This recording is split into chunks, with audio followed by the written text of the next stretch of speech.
السلام عليكم ورحمة الله وبركاته. maanta waxaan qaadanaa casharkeena shanaad ee isku dhufashada. casharkeena kan ka horeeyay waxaan ku soo qaadanay laba god oo lagu dhufanayo hal god. laakiin casharkeena waxaan ku soo qaadan doonaa saddex god lagu dhufanayo hal god. waxaan tusaalaha kuwa soo qaadanay 223 oo lagu dhuftay labo.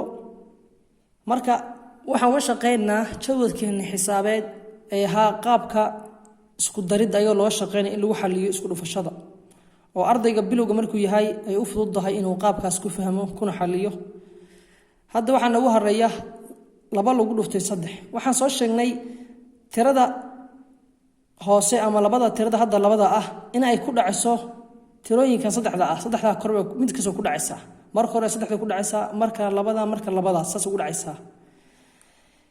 laba hadii hadda saddex lagu dhufto intee buu noqonayaa? hore baan u soo xisaabnay casharadeenna hore baan ku soo arnay. waxaan idhi qaabka loo qori karo waxa ahna laba oo lagu dhuftay saddex. marka saa tahay baan idhi tirada weyn maxaa dhahaynaa baan idhi waa calaamadaysanaa tirada weyn saddexda calaamadsan. saddexda intee jeer baa qoranaa? waxaan qoranaa tirada halkan noo taalo inta ay tahay oo ah laba jeer. marka waxay noqonaysaa saddex oo lagu daray saddex maxay la noqonaysaa lix. saas oo kale aan ku soo barnaa casharadeenna hore. marka laba lagu dhufto saddex waxa weeye lix weeye. laba lagu dhuftayna waa soo sheegnay waxa weeye waa afar. waa laba lagu daray bay ka dhigan tahay afar baan idhi. tana waa islaayadii wax weeye afar. marka 223 hadii laba lagu dhufto waxay la mid tahay 446. 241 lagu dhufto 5 baa hadhay. shantan waxaan idhi marka hore shanta tirada midigta xijinaysaa, calaamadan dhanka bidix baa xiginaysaa. marka xigsid tiradan hoose inta way ku dhacaysaa. marka waxa iska fiirinaysaa in hal qaadashada leedahayna waa eegaysaa. shan hal lagu dhufto waa intee weeye? hore waxaan u sheegnay hadii tirada hal ay tahay tirada hal tahay inay saxo ka bedelin tirada. marka shan hal lagu dhuftay waa shan. shan afar lagu dhuftay waa intee weeye? aan shan afar lagu dhuftay waa saan oo kale. shan lagu dhuftay afar. waxaan tirada weyn waa calaamadaysanaysaa inta ay tan tahayna oo qoraysaa. marka shan afar jeer baa qoraysaa. shan lagu daray shan oo lagu daray shan oo lagu daray shan. shan lagu daray waa 10 shan lagu daray 15 shan lagu darna waa 20. marka 20 markay tahay tirada midigta xigta qoraysaa. ma eberka qoraysaa mise labada? eberka qoraysaa. labadana waa qaadanaysaa soo taa eberka midigta xiga. marka eberka qoro labadina noo hay. haye shan laba lagu dhuftayna waa soo sheegnay waa 10 hadaa haysano labadii noogu dar. labada haysanay 12. marka hadda 12 ka qoranaa sababta tiro ka dambaysa ma jiro. marka wuxuu noqonayaa 241 lagu dhuftay 5 waxay la mid tahay 1205. tusaalaheena saddexaad waxa weeye 211 lagu dhuftay saddex. saddex tirada intaan oo ay ku dhacaysaa san hore u sheegnay. haye saddex hal lagu dhuftay waa intee weeye? waa saddex. saddex hal lagu dhuftayna waa ayadii saddex weeye.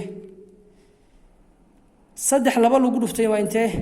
waa tii hore la mid tahay laba saddex lagu dhuftay iyo saddex laba lagu dhuftay waa isku mid weeye. marka saddex laba lagu dhuftay waa saddex lagu daray oo ah 6. marka waxay la mid noqotay 633. calaamadan ku dartarka waa ku ilaaway laakiin calaamadan ku dartu waa muhiim. marka 211 lagu dhuftay saddex waxay la mid tahay 633 bay la mid tahay. 813 lagu dhuftay 6 waa intee ayadana? 6 maxaan soo sheegnay in saddex tir ay ku dhacayso mar walba taa agursonow. marka 8 lagu dhufto 13 marka waxa ka bilaabanaa 6 lagu dhufto 3 waxa ka bilaabanaa. haye 6 lagu dhufto 3 waa intee weeye? 6 oo 3 lagu dhufto waxa weeye waa 6 oo lagu dhufto 3 waxay la mid tahay tirada weyn calaamayso tirada intay tahay qor. macna 6 intee jeer qorina 3 jeer baa qorina. 6 oo lagu daray 6 oo lagu daray 6 maxay la mid tahay 6 lagu daray 12 6 lagu darna 18 markay tahay ma 8 qoranaa mise waxa qoranaa halka? waxaan qoranaa 8 ayada midigta xigta. 8 noo qor halkan noo hay. 6 hal ku dhufo waa intee weeye? waa 6deedii halkii nagu dar 7. haye 6 8 lagu dhuftay intee weeye? 6 lagu dhuftay 8 6 lagu dhuftay 8 waxay la mid noqonaysaa manani 8 marka la calaamayso. 8 marka calaamaysan 8 intee jeer qoraysaa? waxa qoraysaa 6 jeer. haye inta weeye 8 lagu daray 8 lagu daray 8 lagu daray 8 halkan waa 1 2 3 4 laba noo hadhay oo lagu sii daray 8 oo lagu daray 8 1 2 3 4 5 6 8 lagu daray waa 16 6 lagu daray 24 lagu daray waa intee weeye 32 lagu daray waa 40 lagu daray 48 afartii sideed markay tahay xalqaadashana ma haysan wax xalqaadasho ah maana haysan marka nagu dar afartii sideed waxu ma haysano afartii sideed noo qor maxay lama noqotay 4828 ayaa lama noqotay marka maanta 10 inta ku soo qaadan doonaa insha Allah 10 xiga ba waxaan ku arki doonaa 4 god lagu dhufanay hal god saas ilaa ardaygu markuu ka fahmo ba wax u gudmaynaa laba god oo lagu dhufanay laba god insha Allah taala saas ku sii wada doonaa